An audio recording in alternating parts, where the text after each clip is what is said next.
Bonsoir, bienvenue pour cette nouvelle vidéo. Me voilà rentré à la maison hein, après quelques turpitudes. Il se trouve qu'il y a des choses dans mon cerveau qui n'ont pas très bien connecté ces derniers temps et qui ont fait que j'ai été rapatrié un petit peu chez moi. Enfin, j'ai eu l'envie d'être rapatrié chez moi. Et donc, je voulais aborder le thème de la douleur physique et de la douleur psychique. Voilà. Parce qu'il faut savoir, moi, de mon expérience personnelle, que la douleur physique, justement, la douleur psychique, pardon, est un peu comment dire, un amortisseur du corps, mais le problème c'est quand cet amortisseur pète, le corps pète. Voilà. Dans le véhicule pète quoi. Moi, ça m'est souvent arrivé d'avoir le psychique qui allait mal et ça se répercutait automatiquement vers une douleur physique, par exemple au travail. Imaginez, vous travaillez, vous n'êtes pas concentré parce que justement votre psychisme est occupé à psychoter, hein, dans le côté psychotique, à ressasser sans arrêt des choses négatives qui vous sont arrivées dans votre vie et malheureusement manque de concentration. Et c'est souvent d'ailleurs, ça génère souvent un manque de concentration qui peut mener à un incident, un accident, un incident. Voilà, parce que le psychisme est surchargé, tout simplement parce que le psychisme est surchargé. Donc, euh, donc il faut faire très attention à ça et prendre justement le soin de faire des méditations et tout ça parce que ça peut nous arriver justement de l'oubli aussi, ça peut générer du psychotage physique, comme ça peut se matérialiser par un oubli. Hein, on voit souvent les gens qui sont dans la lune, qui oublient plein de choses, c'est parce qu'ils cogitent, ils sont dans leurs pensées, et c'est pas si bien que ça, quoi.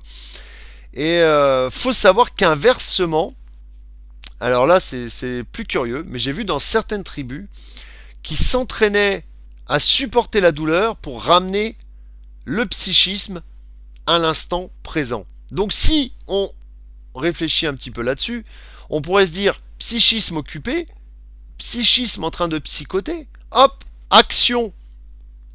Par exemple, je prends un couteau, je veux ouvrir une boîte de conserve ou une connerie comme ça, hop, je me coupe, douleur, ça nous ramène à l'instant présent parce qu'on se focalise sur le ressenti de la douleur. Donc voilà, c'est comme si le psychisme, par la douleur physique, revenait justement à l'instant présent. La douleur physique ramène à l'instant présent. Et ça a été justement dans je crois que c'était en Afrique, il y avait des rituels comme ça, de passage obligatoire, où ils y rentraient dans une rivière gelée, ils marchaient sur des braises, il y avait des batailles avec des coups, voilà. Et en fait, quelque part, ils supportaient la douleur physique, mais en même temps, ils étaient tout le temps dans l'instant présent. À supporter cette douleur physique, ils étaient tout le temps dans l'instant présent. Voilà, c'est la constatation que j'ai faite.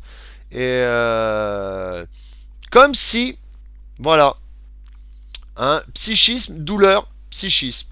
Voilà, c'est ça modifie, la douleur modifie l'état de conscience, passe d'un instant à un autre. On peut vivre dans le passé, on peut vivre dans le futur, hein, on peut être sous contrôle de quelque chose, hein, on peut vouloir contrôler une situation, voilà. Et ben, je peux vous dire que vous avez une douleur. Moi personnellement, ça m'est arrivé.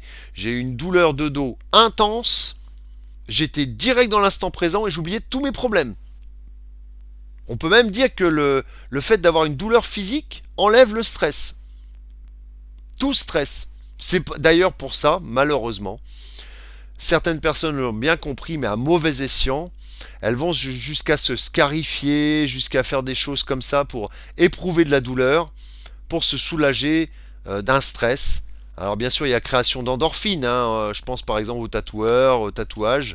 Hein, quand on pique comme ça la peau à plein d'endroits comme ça y mettre de l'encre, il y a une sécrétion d'endorphine qui donne une impression de plus rien ressentir. Bon là c'est plutôt plus dans le sens de ne plus sentir la douleur, mais avoir un certain bien-être, ce qui est assez étonnant en soi, hein. Mais il y en a qui recherchent ça, plutôt que se diriger vers la méditation. Voilà, ils vont se faire des exprès, ils vont exprès justement se provoquer une douleur physique pour soulager un psychisme qui va pas bien du tout et qui génère un stress. Voilà. Donc faire attention à tout ça et c'est vrai que le meilleur remède pour cela c'est la méditation, hein. Moi j'ai éprouvé, alors c'est vrai que bien sûr d'éprouver de plus en plus de douleurs physiques nous permettent d'encaisser aussi. Il y a une forme d'entraînement d'encaisser. Moi qui ai eu des douleurs de genoux, des douleurs de dos, hein, qui ai supporté quand même une sciatique paralysante, hein, et je le conseille à personne, à dormir assis et en étant sous morphine et ne pouvant pas être opéré. Et c'est vrai que là, en général, on ne pense plus à rien. On ne pense plus à rien, on ne pense qu'à sa douleur et on a même comme une libération quand on guérit de dire qu'est-ce que j'ai, pourquoi je me plaignais avant d'avoir mal alors que quand j'ai mal, je cherchais simplement à être soigné. C'était mon objectif premier. J'étais pas dans celui-ci me veut ça, ou le passé me ramène à ça, ou un tel j'ai oublié ça, ou un tel m'a dit ça. On n'est plus du tout dans le même état. On est dans l'état je veux guérir. Et une fois qu'on arrive à la guérison, on a un apaisement et un soulagement. Euh, on se croit limite favorisé, on a une récompense ultime d'avoir guéri de quelque chose d'extrêmement douloureux.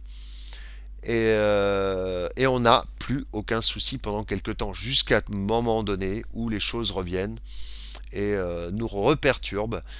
Euh, mais voilà, petite mise en garde par rapport à ceux qui ont des soucis comme ça de psychotage, de ressasser sans arrêt. La douleur mentale va se traduire automatiquement un jour ou l'autre par une douleur physique. Voilà. Hein, par exemple, le dos, on dit que c'est un manque d'amour, par exemple, les problèmes de dos.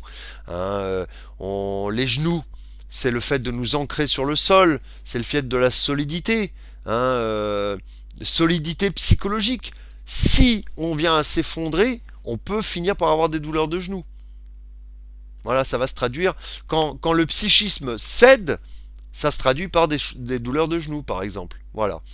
Donc il y a vraiment un lien entre physique et psychique, hein, au niveau de, par exemple, du ressenti de la douleur et les circuits qui ramènent l'un à l'autre. Donc voilà. Je vais vous laisser, je vous dis à bientôt pour une prochaine vidéo. N'hésitez pas à commenter, mettre des pouces si ça vous intéresse. Voilà. À bientôt, au revoir.